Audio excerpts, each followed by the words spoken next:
I hear it all the time, like, oh, you're crazy, man. You started a business. And I'm thinking, you're crazy to work at that W-2 job because you have that one source of income coming through and you're putting all your, hope in that one channel of support coming in. And if something happens, like it could be bad. Right. And so it could really rock you, you know.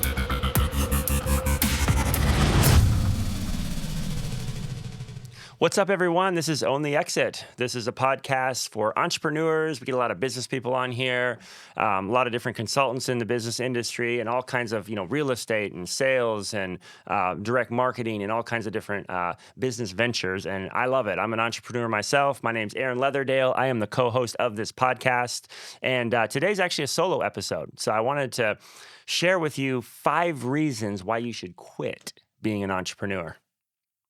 So being an entrepreneur is hard, right? And so, for myself, I've had a lot of different jobs in my life. Starting with working in restaurants, to industrial plants, to doing sales, to working in a nonprofit organization, all as a W-2 employee.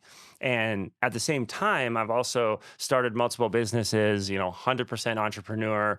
And so, there's challenges that exist, as you guys know, with being an entrepreneur. And here's 5 reasons and 5 things I wanted to share with you, and then just kind of a little bit of my own kind of perspective on those things and part of my own kind of story on those points, and hopefully some of it resonates with you. So number 1, uncertain income, right? We all know this. When we start a business, you just don't, you got multiple things going at once and it's all kind of rolling together and you don't know when some of that stuff's going to hit. And, when I started out in real estate, I had probably 5 or 6 different avenues of potential income all going at the same time. I was doing real estate sales. I was doing flipping houses. I was trying to buy rental properties. I was consulting people. I had Airbnbs. I started a property management company.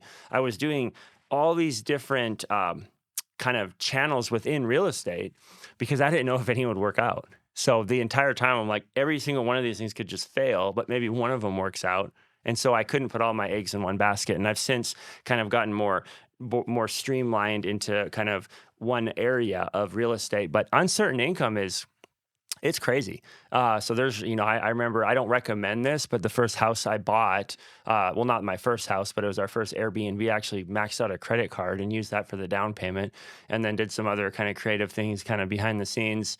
Nothing, fraudulent or anything, but that adds to the stress too, right? Because I was actually starting with very limited resources, but then there's an additional pressure there. And then I simultaneously bought another house with hard money. So I was paying, this interest.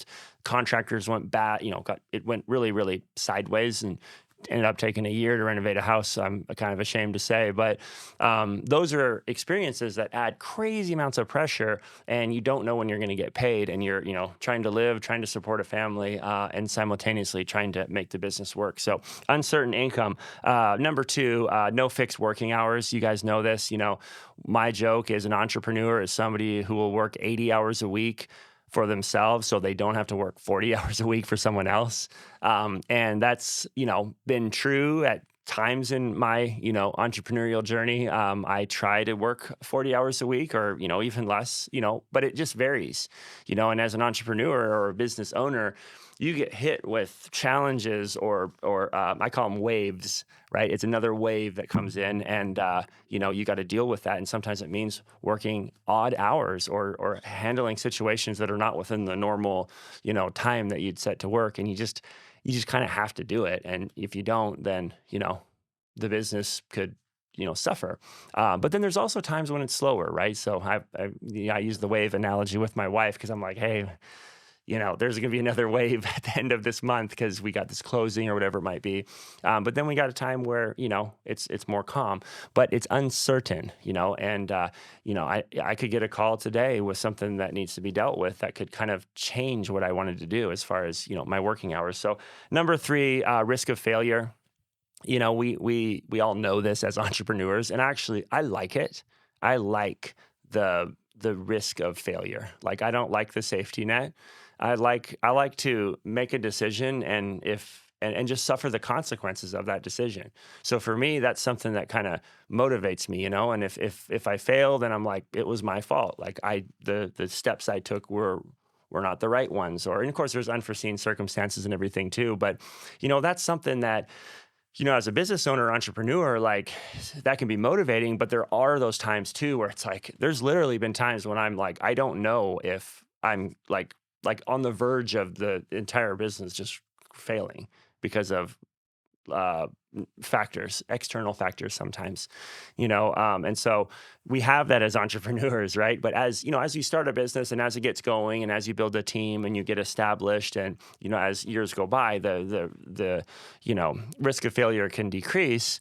But, the numbers, it's like 80% of businesses fail in 5 years, in the first 5 years. So, 10 people start a business today, and 5 years from now, go talk to those people, and there's only going to be 2 of them that are actually in business still, statistically. And so, number 4, lack of investors or lack of capital.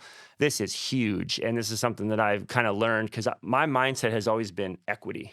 Ever since I was literally 16 years old, I was always thinking about building up equity. I was like, I want to be a millionaire by, 30 years old. And, I didn't care about cash flow. I didn't even know about cash flow. Like I just assumed I was like, hey, if I buy a bunch of rental properties and have, tenants pay those off over time, I'll be rich, right? But I didn't realize, the cash flow that's needed along the way. And so that's something I've been implementing, in my business is, what's the working capital that I need for each entity? But when you're an entrepreneur and you're just getting started with them, you don't have any working capital.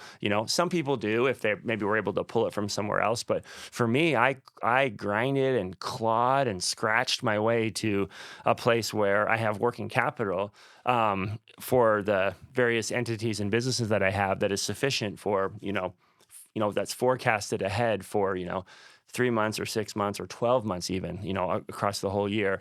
But that's something as an entrepreneur, like it's difficult because you need to take that capital and use it to grow the business. You don't want to just sit on it for, a rainy day, because if you do, then you won't have any growth in the business. And so that's been a tough balance, as an entrepreneur, as you guys go. And then number 5, it's just more stress. So, as an entrepreneur, I've woken up many times at 2 a.m. and paced in my house with anxiety and just like that feeling of, stricken, of, trying to make ends meet, making sure all employees get paid, making sure, the money's there to, follow through with what I said I would do for an investor or, partners and things like that. And that's a lot of stress and that I didn't, face when I was, working a W-2 job, right? So these are 5 reasons why you should quit being an entrepreneur, and if you're anything like me, you're going to hear these 5 reasons and go, I'm not quitting,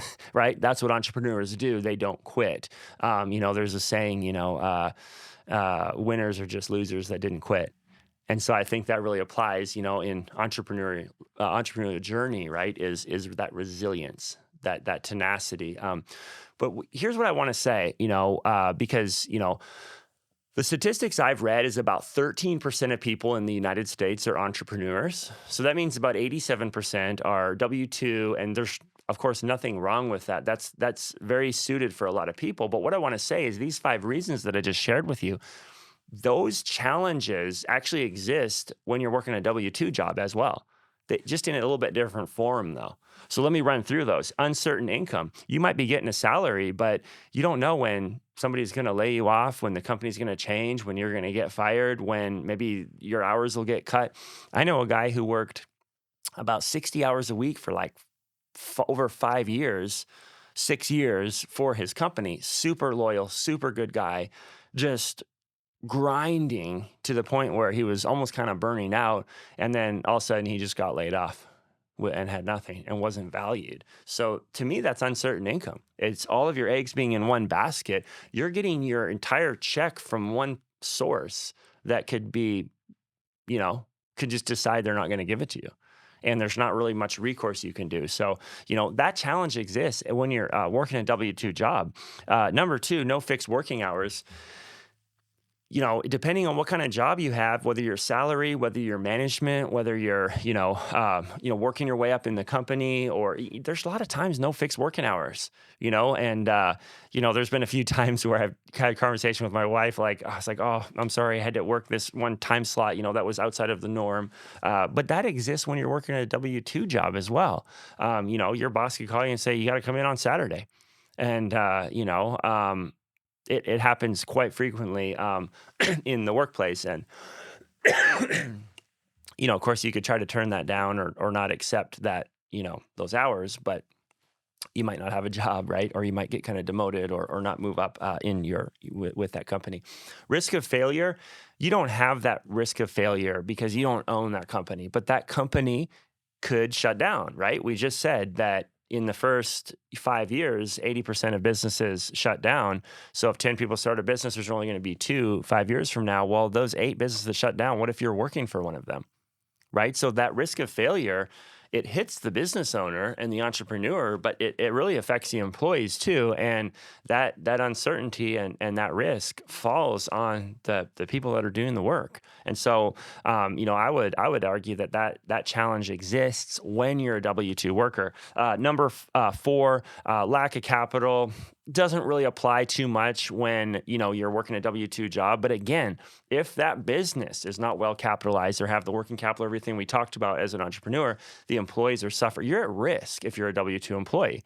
And so not saying it's bad. One is not better than another. It just depends how you're wired, how you're gifted, what is suited for you. But just be thinking like an entrepreneur. I hear it all the time, like, oh, you're crazy, man. You started a business. And I'm thinking, you're crazy to work at that W-2 job, because you have that one source of income coming through, and you're putting all your hope in that one channel of support coming. And if something happens, like it could be bad, right? And so it could really rock you, similar to when you're an entrepreneur.